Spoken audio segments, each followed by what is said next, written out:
3 minggu lalu kira-kira kita mempelajari apa? Ada yang masih ingat?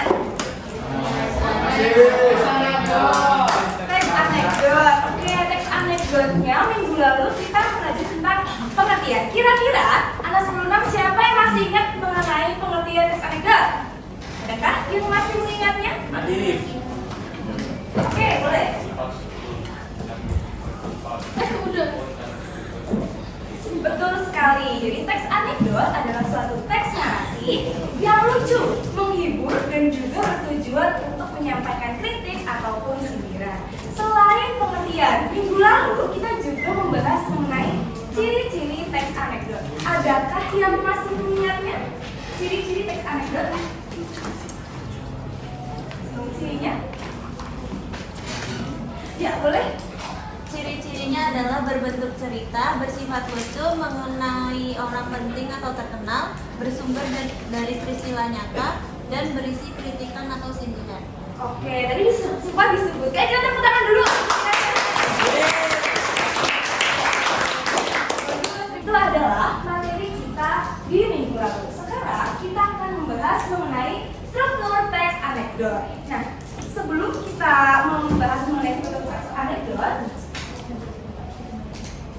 ini adalah tujuan pembelajaran untuk hari ini, yaitu peserta didik atau kalian mampu memahami bagian struktur teks anekdot dengan tepat. Di pembelajaran kita kali ini, nanti kita akan membaca bersama-sama mengenai teks anekdot, lalu kita juga akan bersama-sama mencari struktur-strukturnya. Nanti Ibu akan juga jelaskan apa itu masing-masing struktur dari teks anekdot. Oke, ada 5 struktur dari teks anekdot. Ada yang ingin membacakannya? Boleh. 5 struktur teks anekdot ada abstraksi, orientasi, fisik, reaksi, dan cerdas. Jadi baca bersama-sama semuanya. Aku orang kaya, rajin kerja. A untuk Abstraksi, O untuk orientasi, lalu K krisis, R untuk reaksi, dan K terakhir untuk koda. Jadi kita bisa bersama-sama ya menghafalnya menjadi aku Orang kaya, rajin kerja. Kegiatan selanjutnya yaitu ibu akan meminta bantuan dari anak-anak. Kira-kira ada 4 anak. Siapakah yang ingin membantu ibu untuk memerankan peran dari teks anekdot di depan? Karena sebelumnya kalian bisa ini anak-anak bisa scan batu di depan untuk mengakses ceritanya secara lengkap. Kira-kira adakah 4 orang yang ingin bersama ibu di depan untuk membacakan teks anekdot bersama-sama? Minggu lalu, waktu Pak Ferry memanggilku untuk mengambil dan menghitung isi amplop bulanan yang kuterima di setiap awal bulan. Mendengar jawaban itu, Afi dan Joko sontak tertawa terbahak-bahak. Ketika itu juga suasana yang tadinya serius berubah cair dan ceria. Jawaban spontan Ocha itu apa adanya dan tidak dibuat-buat. Mereka menganggap jawaban Ocha kali ini benar-benar mencerminkan dari kehidupan sebagian masyarakat saat ini. Oke, tepuk tangan dulu untuk teman-teman kami. Yang pertama, itu abstraksi. Abstraksi merupakan bagian awal dalam teks anekdot. Nah, dalam abstraksi ini berfungsi sebagai gambaran umum. Struktur ini bersifat opsional. Karena opsional kan, opsional itu bisa ada atau tidak, bisa digunakan atau tidak digunakan. Jadi bagian ini nanti kalau kalian menemukannya berarti ada, kalau tidak bisa tidak. Selanjutnya, bagian kedua, yaitu bagian orientasi. Orientasi merupakan bagian pembuka dalam cerita. Bedanya dengan abstraksi tadi, kalau abstraksi itu hanya gambar umum, contoh dari abstraksi tadi misalnya kebanjiran adalah salah satu hal yang sangat lekat dengan kehidupan warga Jakarta. Itu adalah bagian abstraksi tadi, gambar umum. Sedangkan kalau orientasi ini berisi pengenalan. Hal itu biasanya berupa pengenalan tokoh ataupun pengenalan kata. Tokoh itu misalnya ada siapa ya? Di sini misalnya kita sebut saja. Di dalam kelas 16 terdapat Nadif, Bagas dan juga David yang duduk bersebelahan. Seperti itu. Itu adalah merupakan bagian apa? Orientasi. Jadi mengerti ya perbedaan dari abstraksi dan juga orientasi. selanjutnya ada bagian krisis. Krisis merupakan bagian inti dari cerita teks anekdot. Bagian ini biasanya berisi konflik dan juga permasalahan yang sedang terjadi. Bagian ini yang nantinya akan menimbulkan reaksi daripada tokoh dalam teks anekdot. Nah, krisis ini juga biasa disebut dengan komplikasi.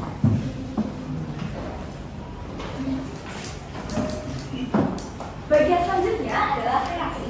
Reaksi ini adalah bagian cerita dari teks anekdot yang berupa tanggapan dari krisis tadi. Nah, pada bagian ini biasanya terjadi plot twist ataupun hal terduga yang akan muncul dalam sebuah teks anekdot.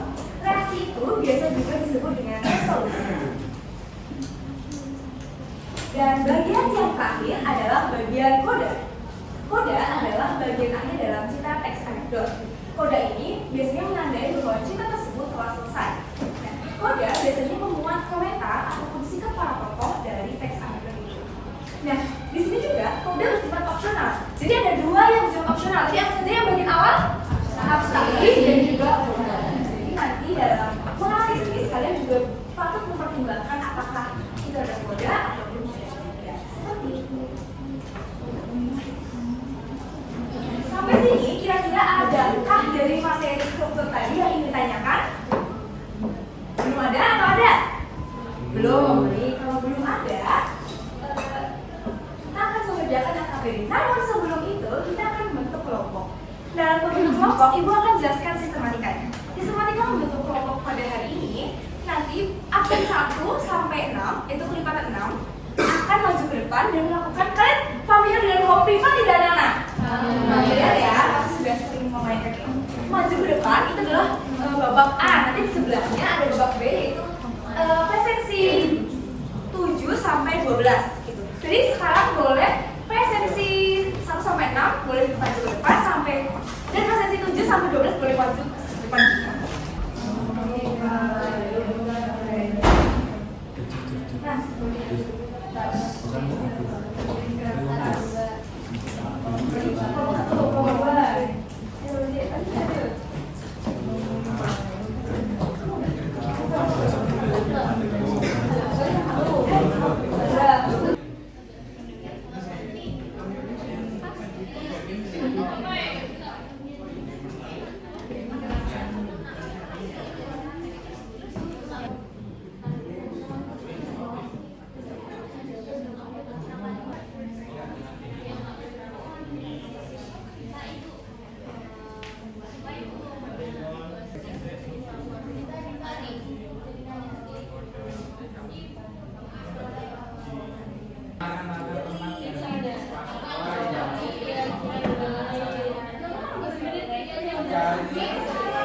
Baik, nanti sambil menunggu yang belum mengumpulkan, kita pilih dulu ya siapa yang akan maju, boleh di klik.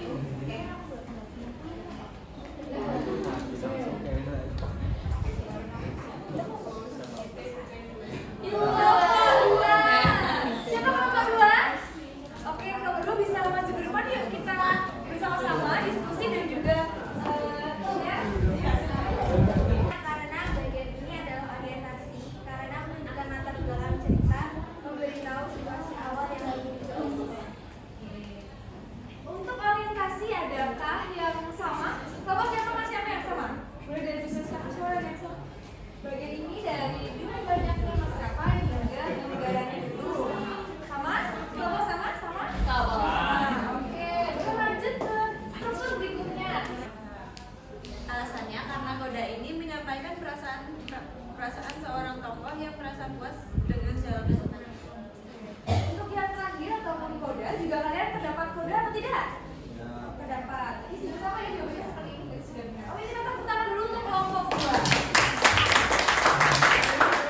Oke, dari presentasi dari kelompok 2 yang tadi sudah kita saksikan bersama, apakah jawaban teman-teman sama semuanya?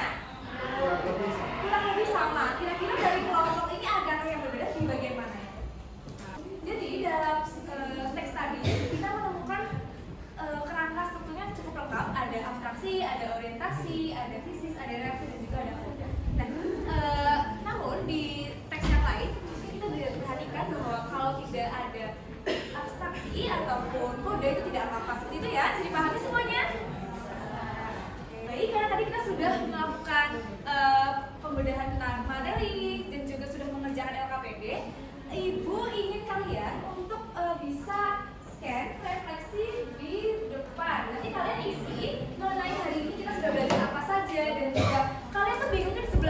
kalian bisa tulis di refleksi berikut.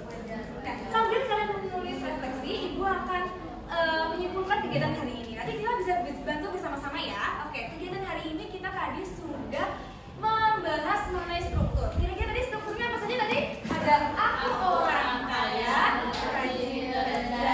A untuk abstraksi. Lalu O untuk orientasi. Lalu ada K untuk krisis. Lalu selanjutnya ada R untuk reaksi. Dan yang terakhir K untuk pola. Sudah dipahami ya bahwa abstraksi itu akan membahas gambaran umum, orientasi akan membahas latar belakang dan juga tokoh. Lalu krisis akan membahas tentang konflik dan juga reaksi adalah tanggapan dari konflik tersebut. Dan yang terakhir koda adalah penutup ataupun komentar.